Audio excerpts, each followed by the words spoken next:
연평해전이라는 영화입니다. 연평해전. 정말 감동 있게 봤어요. 영화를 보면서 여러 가지 생각들이 났습니다.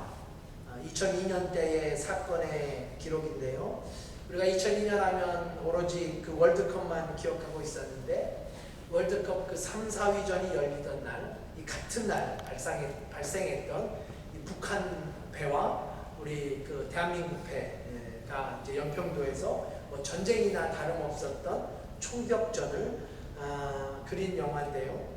영화를 통해서 잊고만 있었던 날들을 떠올리게 했습니다. 특별히 제가 깊은 감명을 받은 이유는 바로 옛날 군대 생활 때문이었어요. 다른 뭐 군에 관한 영화도 봤지만 이처럼 옛날 군대 생활을 기억하게 만드는 영화는 없었던 것 같았습니다. 참 좋은 한국 영화였어요. 제게는 국제시장보다 훨씬 더 큰 감동이 있었는데요. 만약 교회 성도님들이 원하시면 제가 다음 주일 친교회 우리 교회에서 함께 볼 수 있도록 준비하려고 합니다. 아마 최종교님은 꼭 보셔야 될 영화일 것 같아요. 아멘. 남자분들에게는 정말 좋은 영화가 될 거라는 생각이 듭니다. 제가 이 영화를 보면서 느낀 것은요, 저는 대한민국 육군 병장 출신입니다. 군대에서 정말 고생 많이 했어요. 훈련도 빡셌고요. 저 같은 경우는 제가 분대장으로 있을 때 저희 부대가 그 부대 사격 시험을 봐야 하는, 그러니까 저희 분대가 사격 시험을 봐야 하는 사격 분대로 착출되어서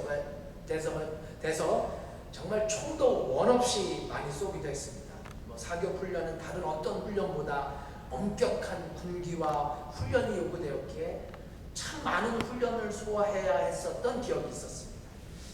그런데요, 제가 이번 영화를 보면서 해군도 정말 빡세더라고요. 이게 군대 용어입니다. 군대 용어예요. 며칠 전에 제가 이제 송 집사님 만났어요. 이제 저녁 식사 함께 했는데 자기도 빡센 방위 출신이라고.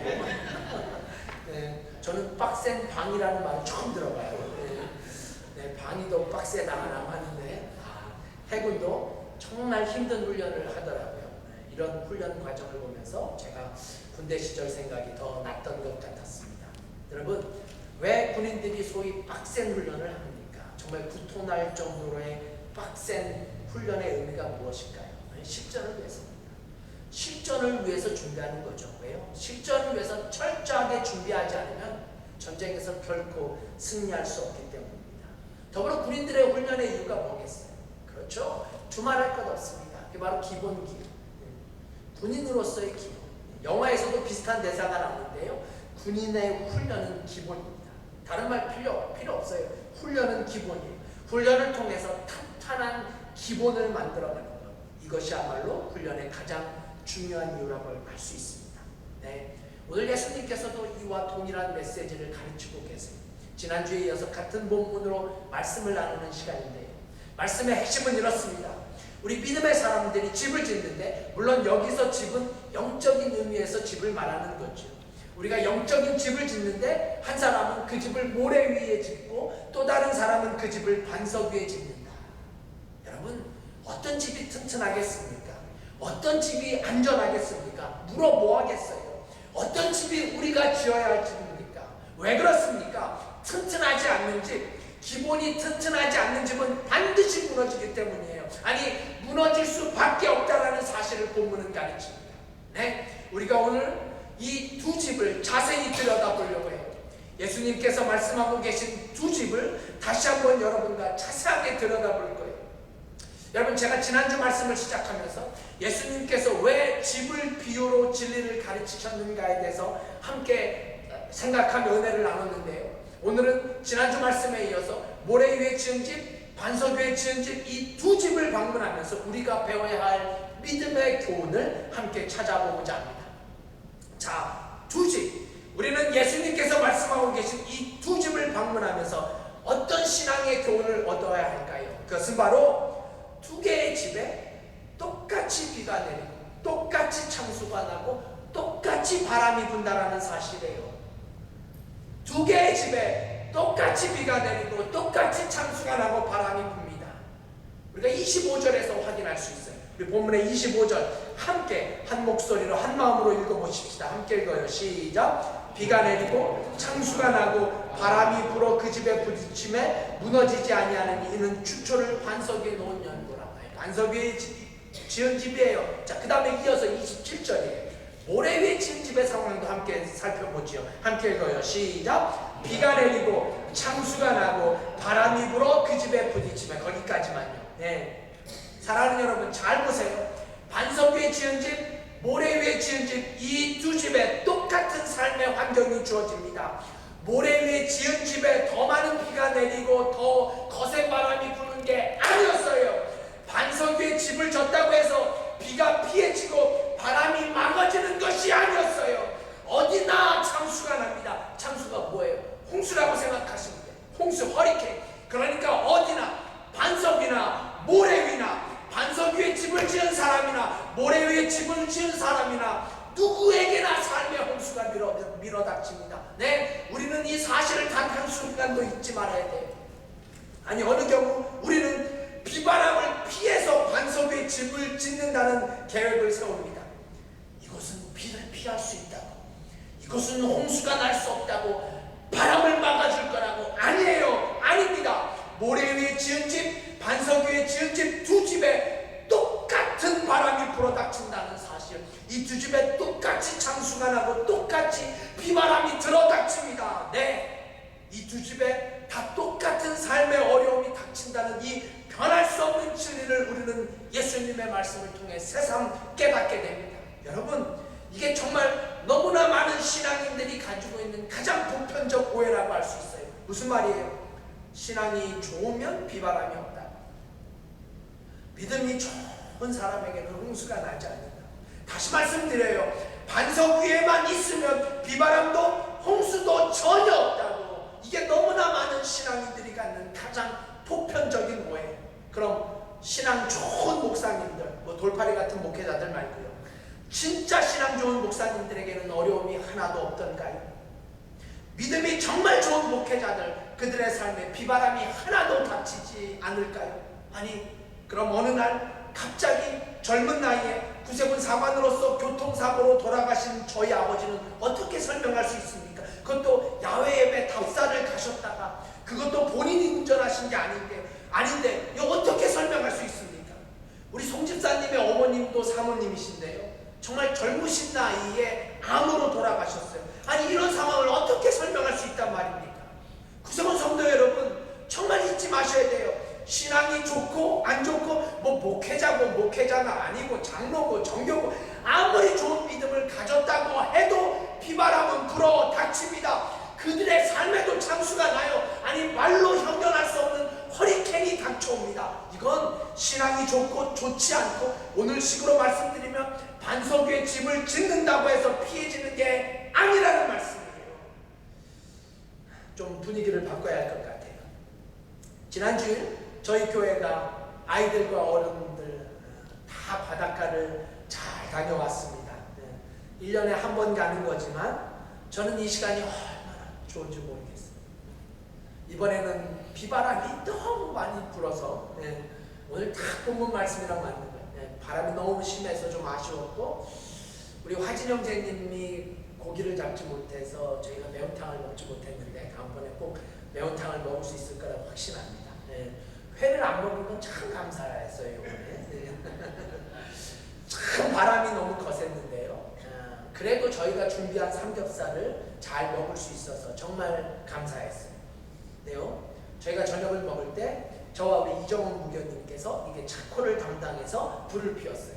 차코 위에 삼겹살을 아주 맛있게 구웠고, 불을 피고 고기를 굽느라고 이부교님과 저는 식사를 잘 할 수 없었습니다. 그래서 우리 송부교님께서 이부교님에게 상추를 싸서 깻잎에다가 이렇게 삼겹살을 가져다 주었어요. 분명 저도 이부교님과 함께 있었어요. 그런데요, 이부교님이 10번 드실 때 저는 겨우 한 번 받아 먹었어요. 그것도 제대로 건네주지도 않아서 이부교님이 뭐라고 했어요? 억지로 주는 거예요.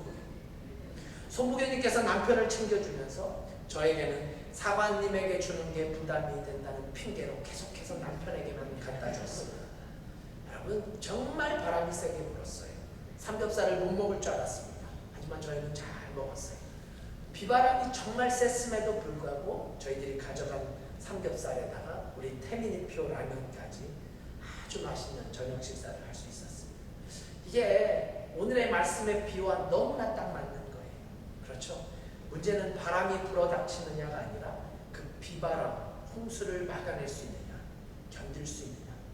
비바람이 센 게 문제가 아니라 그 비바람 앞에서 어떻게 문제를 해결해 갈 것인가. 이 질문을 주님이 하고 계신 거예요.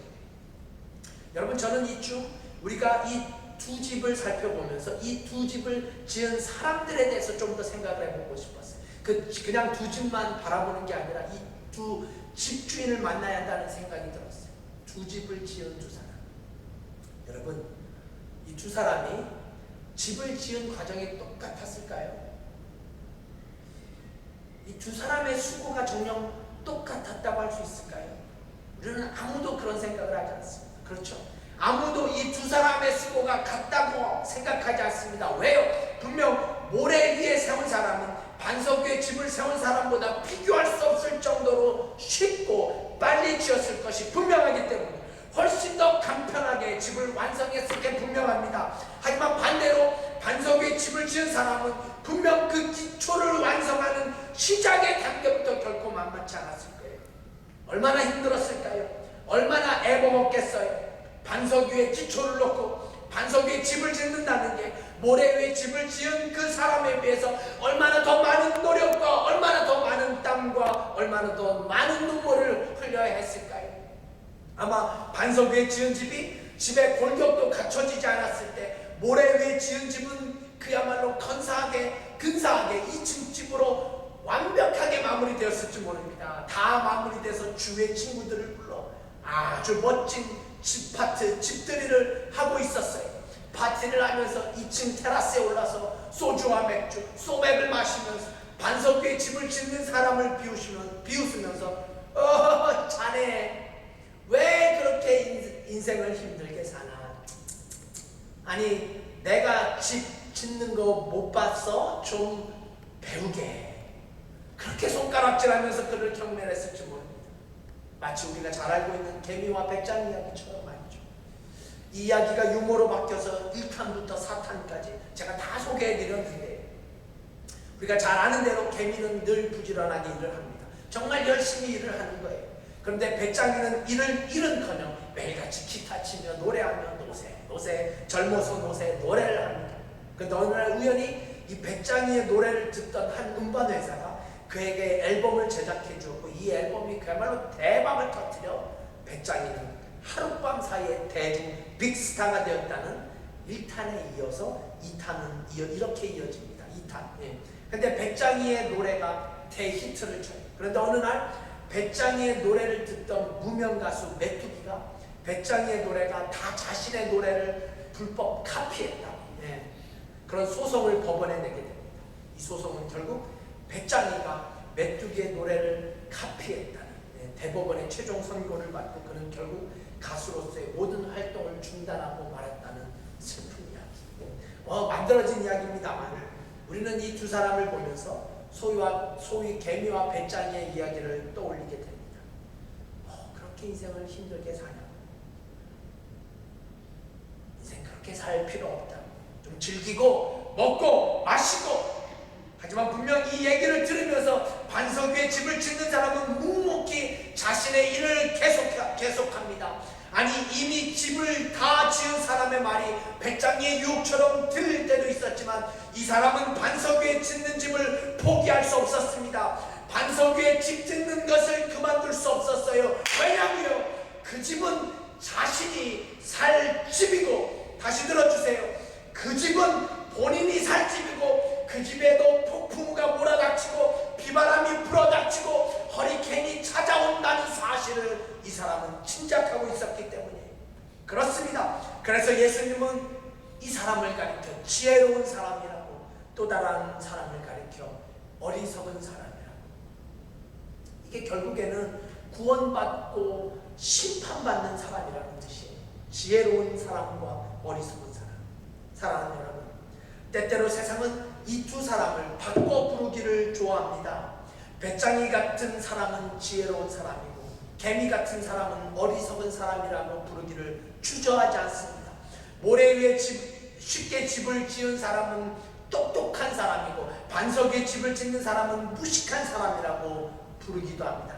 하지만 여러분, 우리는 오늘 이 예수님의 말씀이 어떻게 끝이 나는 줄 알아야 돼요. 본문의 27절, 26절부터 공독합니다. 26절, 27절 함께 읽습니다. 함께 읽어요. 시작. 나의 이 말을 듣고 행치 않으냐는 자는 그 집을 모래 위에 지은 어리석은 사람 같으리니 비가 내리고 창수가 나고 바람이 불어 그 집에 부딪힘에 무너져 그 무너짐이 심하니라. 여러분, 이때도 자기가 지은 집이 무너져가는 순간에도 배짱이처럼 노래할 수 있을까요? 이때도 모래 위에 멋들어지게 지은 집이 무너지는 순간에도 그렇게 힘들게 집을 짓는 사람을 향하여 손가락질 할 수 있단 말입니까? 오늘 본문에는 잘 나타나 있지 않지만 같은 사건을 다루고 있는 누가복음의 기록에는 조금 더 다른 묘사가 기록되어 있어요. 누가복음 6장인데요. 우리 한번 찾기 어렵지 않으니까 누가복음 6장 48절, 신약성경 100페이지예요. 같은 말씀을 하고 계신데요. 누가복음 6장 48절 함께 공독하면 좋겠어요. 비교해 가시면서 함께 읽습니다. 누가복음 6장 48절 시작. 집을 짓되 깊이 파고 주초를 반석 위에 놓는 사람과 같으니 큰 물이 나서 탕류가 그 집에 부딪히되 잘 지은 병고로 능히 요동케 못하였거니와. 여러분, 여기서 반석 위에 집을 짓는 사람은 그냥 반석 위에 집을 짓는 게 아니라 집을 짓되 어떻게 해요? 깊이 판다. 깊이 판다. 그래요. 결국 집이 무너지느냐 무너지지 않느냐는 기초에 있습니다. 얼마나 내가 기초를 위해서 깊이 팠느냐, 이것은 내가 얼마나 수고를 했느냐, 얼마나 땀을 흘렸느냐, 마치 군인이 얼마나 훈련을 열심히 했느냐. 여러분, 평소에는요 이 두 집 다 좋게 보입니다. 평소에는 전혀 문제가 없어요. 이 두 집을 지은 두 사람도 평소에는 아무런 걱정이 없습니다. 둘 다 평소에는 자기가 지은 집에서 웃으면서 그렇게 살 수 있어요. 하지만 문제는 비가 들어 닥칠 때예요. 폭풍우가 쏟아질 때, 허리케인이 몰아닥칠 때입니다. 그때 우리는 분명하게 성경이 말하는 지혜로운 자, 예수님이 말하는 착한 이, 구원받는 이가 누구인가를 확인하게 됩니다. 그래요? 우리의 신앙도 이와 똑같습니다. 정말 똑같아요. 아니, 예수님께서 오늘의 비유를 꺼낸 이유가 바로 여기에 있지 않겠어요? 예수님께서 무슨 집에 관심이 있어서가 아니지요. 그분은 오히려 머리 둘 곳도 없다고 집 하나 가지고 있지 않으셨습니다. 그분의 관심은 오로지 영원 구원이었어요. 그분의 관심은 오로지 영생이었습니다. 그렇다면 오늘 주님의 말씀을 들으면서 우리는 이렇게 물을 수 있어야 합니다. 우리는 내 신앙의 기초를 위해서 얼마나 애쓰고 있는가? 내 신앙의 기반을 위해서 우리는 얼마나 수고하고 노력하고 있는가? 그냥 교회 나와요. 그럭저럭 세월이 흘러갑니다. 그래서 찬송도 부를 줄 알고 기도도 해요. 예배도 드릴 줄 압니다. 때론 주여도 할 수 있어요. 그래서 이제 우리는 다 되었다고 생각합니다. 하지만 여러분, 제발 잊지 말아주세요. 이건 평소의 모습이에요. 평소의 모습. 비가 오기 전, 창수 나기 전, 바람 불기 전 말이죠. 네, 이것이 오늘 성경이 우리에게 묻는 질문입니다. 우리는 무너진 집 앞에서 이렇게 변명할지 몰라요. 주님, 저는 그래도 주일 예배 빠지지 않고 다녔잖아요. 주님, 저는 그래도 열심히 봉사하고 찬양도 하고 헌금도 꽤 많이 했잖아요. 그런데 왜 내 집이 무너져야 합니까? 하지만 그때 주님은 나는 너를 알지 못한다고, 내가 너를 지목하지 않았다고. 제가 지난 화요일 아침 8시 반에 우리 박창일 권사님, 오늘 못 나오셔서 참 안타까운데요. 박 권사님을 모시고 시티 그 법원에 다녀왔어요. 제가 이제 세 번째로 함께 갔는데요. 일이 잘 처리돼서 이제 마무리가 아주 잘 됐어요. 얼마나 기쁜지 모르겠어요. 나중에 아마 좋은 간증을 들으실 수 있을 거예요. 근데 박 권사님이 이제 화요일 날 저에게 그 교회를 위한 기도문 이런 것을 저희 아내에게 주고 이제 제가 그런 얘기를 나눴어요. 제가 이제 한번 소개해 드리려고 하는데요. 제가 이제 집에 와서 너무 이제 그 기도문에 대해서 우리 박 권사님이 사모함이 있어서 제가 이제 집에 와서 제 컴퓨터 그 폴더 안에다 이제 넣어서 저장을 했어요. 지금 교회를 위해서 참 많이 헌신해 주시고 지난주에 쌀 4가마를 사다 주셨어요. 앞으로 교회 쌀은 이제 본인이 감당해 주시겠다고 이제 치료를 못 하시니까 쌀이라도 감당하시겠다고. 그래서 앞으로 밥을 많이 했으면 좋겠어요. 교회가. 하여튼 그건 농담이고요. 지금 본인은 교회 나오는 거 너무 좋다고 그렇게 말씀하셨어요. 행복하다고, 축복이다고. 이제 그 간증하시고 싶은 마음도 있으셨는데요. 여러분 기도해 주세요. 오늘 뭐 웬만큼 많이 다치지 않으셨으면 교회 나오셨을 텐데 기도해 주시고요.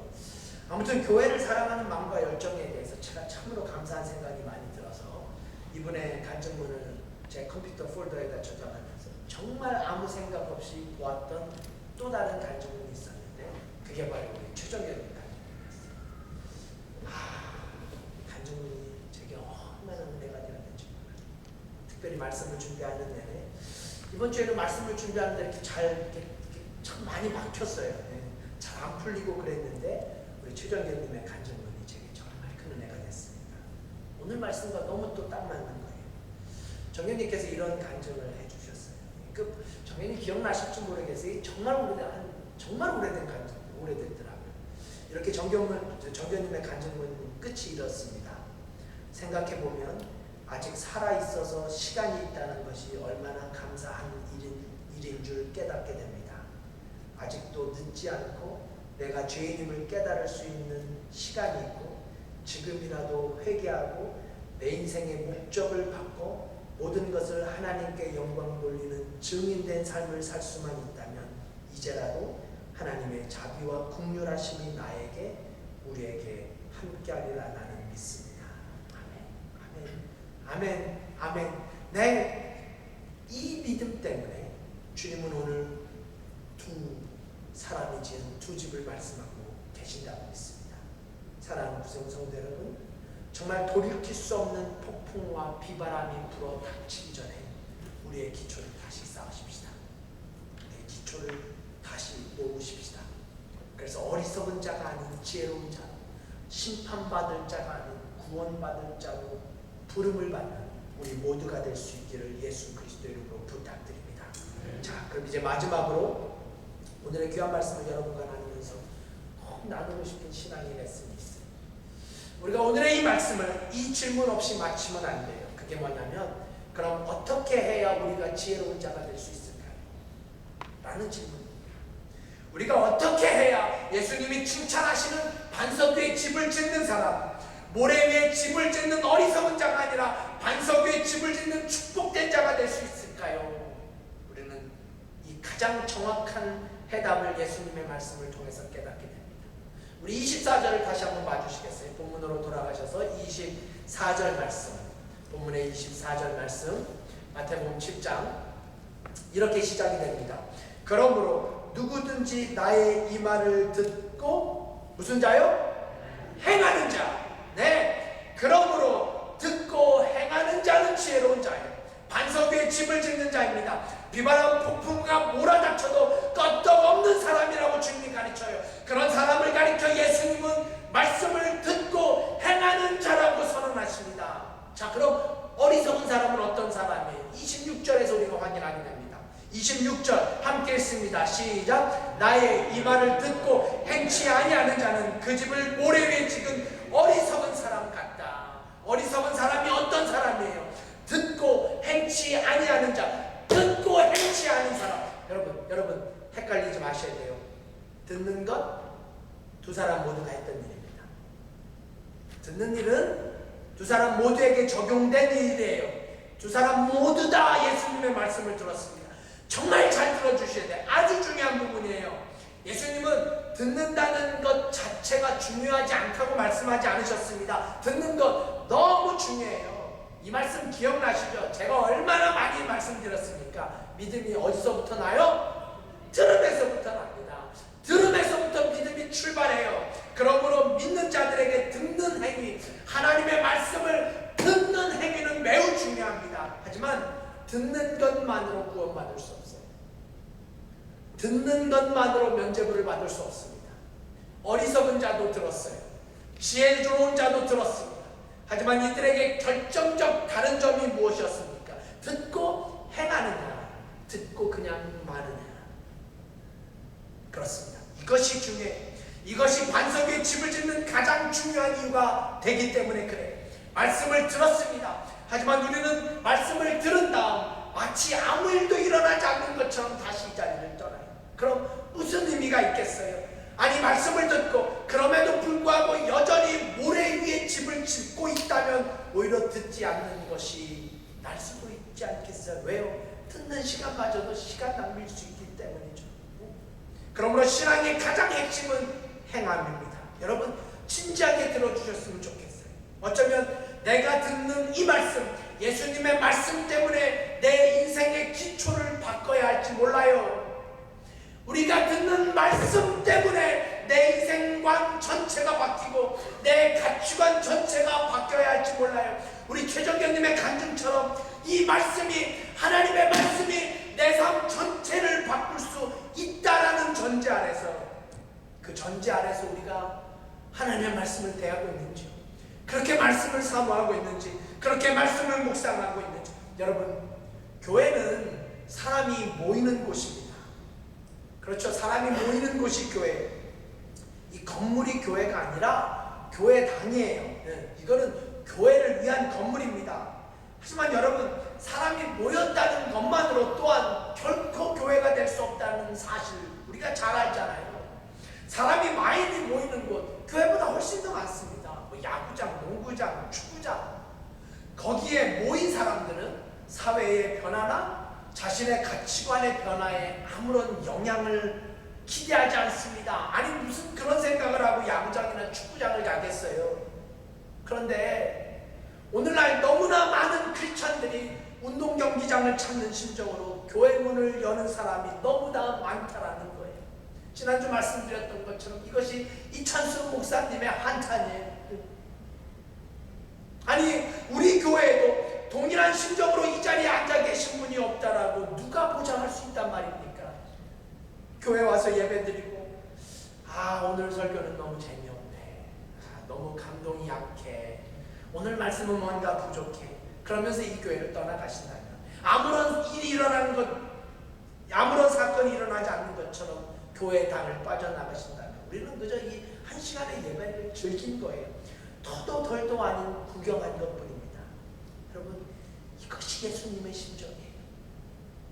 아니, 어쩌면 오늘날 우리에게 말씀하신다면 주님은 더 안타까운 심정으로 2015년도에 사는 신앙인들에게 더 타들어가는 심정으로 말씀하셨을 것 같아요. 사랑하는 구세군 성도 여러분, 오늘의 말씀을 기억하십시오. 예수님도 어리석은 자가, 즉 모래 위에 집을 짓는 자가 말씀을 듣는다는 사실을 이미 아셨습니다. 그들도 다 예수님의 말씀을 듣는 사람들이에요. 하지만 그들의 불행이 뭐예요? 거기까지만이라는 거죠. 듣는 것, 더 이상을 하려고 하지 않습니다. 듣는 것, 그것으로 만족해. 아니, 그것으로 다 되었다라고 착각하고 있는지 몰라요. 말씀을 준비하다가 보게 된 한국의 위대한 목회자였던 고 옥하는 목사님은 모래 위에 집을 짓는 행위는 무엇을 해서 얻는 집이 아니라는 사실을 강조합니다. 모래 위에 집을 짓는 것은 무엇을 해서 얻는 게 아니에요. 아니, 도대체 이게 무슨 뜻입니까? 옥 목사님은 이렇게 설명합니다. 말씀을 듣고 그냥 있으면 돼요. 말씀을 듣고 그냥 아무것도 안 하시면 된다. 다시 한번 말씀드릴까요? 예수님의 말씀을 듣고 그냥 아무것도 안 하시고 말씀을 듣는 것만으로 됐지 하면서 하시면 그 자체가 벌써 모래 위에 집을 짓는 행위다라는 말씀이에요. 자, 그렇습니다. 모래 위에 집을 짓는 행위는 그저 가만히 예수님이 뭐라고 말씀하시던 상관하지 않고 그냥 가만히 있으면 그가 바로 모래 위에 집을 짓는 사람이라는 한국의 한 위대한 목회자의 설교를 우리는 가슴에 심을 수 있어야 합니다. 사랑하는 구세군 성도 여러분, 이제 오늘의 말씀을 마치려고 해요. 우리가 2015년도 그야말로 비가 억수로 내려서 창수가 나고 바람이 거센 한 해를 보내고 있지는 않으신지요. 정말 저희 교회 안에도 이런 한 해를 보내고 있는 성도님들이 계시죠. 올해 끝날 것 같지 않는 긴 홍수의 시간을 보내시는 분들이 계실 수 있습니다. 하지만 사랑하는 여러분, 저는 이때가 바로 이때야말로 우리의 집을 확인할 수 있는 가장 좋은 기회라고 말씀드리고 싶어요. 이미 말씀드린 대로 이때가 아니면 내 집이 모래 위에 세운 집인지 반석 위에 세운 집인지 구별되지 않을 수 있기 때문이에요. 왜요? 평소에는 다 똑같이 두 집, 다 똑같은 집이기 때문입니다. 이제 마지막 질문을 여러분에게 드리고 싶습니다. 두 집, 두 사람이 지은 두 개의 집, 여러분과 저는 과연 어떤 집을 짓는 사람입니까? 예수님의 말씀 그대로 여러분과 저는 어리석은 사람입니까? 심판받을 사람입니까? 아니면 지혜로운 사람, 구원받을 사람입니까? 한 번 더요. 여러분과 제가 사는 집은 모래 위의 집입니까? 아니면 반석 위의 집입니까? 두 집 중에 어느 집이신가요? 이제 조용히 눈을 감아주세요.